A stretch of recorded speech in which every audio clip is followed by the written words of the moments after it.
미중 전쟁이 터진다면 첫 전장은 어디일까요? 당연히 대만입니다. 그런데 지금 미국은 대만이 아니라 필리핀에 전투기를 쏟아붓고 있습니다.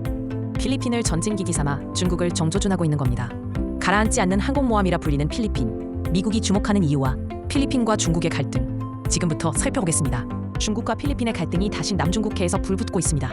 중국은 구단선이라는 자의적인 선을 근거로 필리핀의 배타적 경제수역 안에 있는 스프레틀리 군도를 자국 영해라고 주장합니다. 하지만 2016년 국제중재재판소는 필리핀의 손을 들어줬습니다.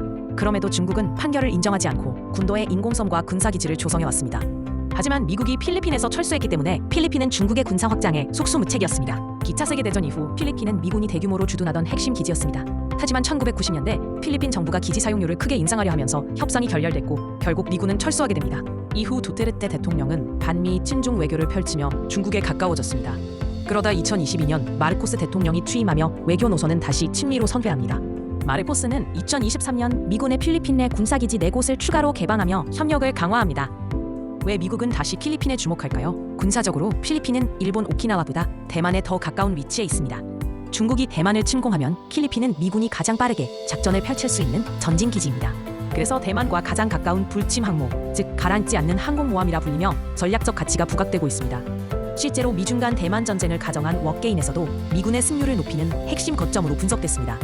이처럼 이해관계가 맞아떨어지며 미국과 필리핀의 군사협력은 빠르게 강화되고 있습니다. 미국은 중거리 미사일과 대함 미사일을 필리핀에 배치했고 인도는 처단 순항 미사일을 공급하며 전력도 크게 강화됐습니다.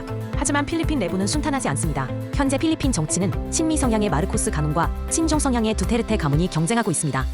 두 가문은 2022년 대선에서 연합해 마르코스는 대통령, 사라 두테르테는 부통령으로 당선됐습니다. 당초 마르코스는 사라에게 국방부 장관직을 약속했지만 돌연 교육부 장관에 임명하며 갈등이 본격화됩니다.